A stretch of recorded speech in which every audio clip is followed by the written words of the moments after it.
Bonjour à tous, très heureux de vous retrouver pour cette nouvelle conférence live Before Bank. On va s'intéresser aujourd'hui à un thème qui concerne beaucoup d'entre vous ou qui pourrait les concerner à terme parce que vous le savez, beaucoup rêvent d'être propriétaires ou le sont déjà. Et quand on est propriétaire, eh bien c'est son corollaire, on est souvent en copropriété, en tout cas si on habite dans des immeubles.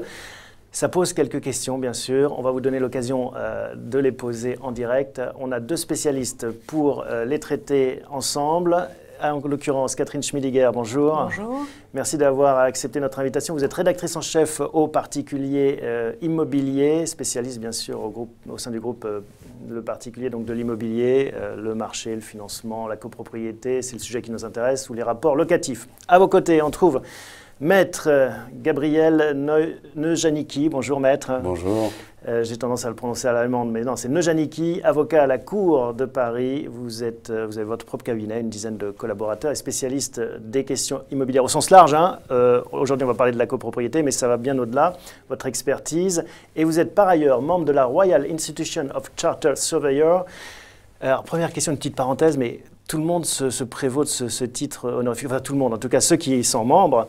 Pourquoi mettre en avant ce titre anglais qui est britannique? Alors, comme vous le soulignez, c'est une institution anglaise qui s'est développée à travers le monde, où aujourd'hui il y a 120 000 membres, et en fait qui développe une éthique, une déontologie et un standard professionnel. Le principe, c'est que c'est des personnes qui ont des activités transversales en matière immobilière, architectes, experts en estimation immobilière, avocats, notaires ou autres. Et ces personnes suivent un standard. Et le principe, j'ai envie de vous dire, c'est de connaître ses limites et de s'y tenir et de faire preuve de professionnalisme. Mais on n'a pas la même chose en France. Pourquoi se référer à une institution britannique? On aime beaucoup nos amis anglais, mais à ce point. Alors, l'institution est internationale. C'est-à-dire que d'autres en fédérations fait, dans françaises, l'immobilier. Exactement, et ce qui permet également, lorsqu'on a des dossiers transversaux ou internationaux, de se référer ou d'avoir des interlocuteurs compétents. Alors, on va rentrer tout de suite dans le vif du sujet. On vous laisse la parole. Quelle est la définition d'une copropriété? C'est quoi une copropriété pour ceux qui ne sont pas familiers avec? Alors, pour ceux qui ne sont pas familiers avec, il faut voir la copropriété, si je peux m'exprimer ainsi, et par vulgarisation, comme une société.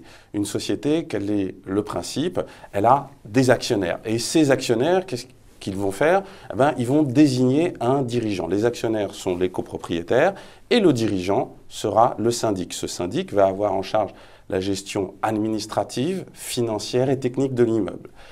Les actionnaires, et donc les copropriétaires, vont également désigner des membres d'un conseil syndical qui vont avoir, on va dire, un objectif, voilà, tout à fait, une mission de surveillance du travail du syndic et d'assister le syndic et puis également parfois de contribuer à prendre un certain nombre de décisions. Donc Catherine, on peut comparer en effet une copropriété à une entreprise, et copropriétaire, actionnaire, ça vaut? L'image est séduisante, elle a ses limites dans la mesure où les copropriétaires sont généralement un tout petit peu moins informés, peut-être un tout petit peu moins impliqués également dans la gestion de leur immeuble alors que la loi exige d'eux qu'ils le soient, ce qui crée un certain nombre de dysfonctionnements, de malentendus et c'est pour ça que c'est souvent assez compliqué de gérer une copropriété pour un syndic. Oui, diriger une entreprise avec beaucoup d'actionnaires aussi, parfois l'exercice peut se rapprocher d'un exercice périlleux ou compliqué.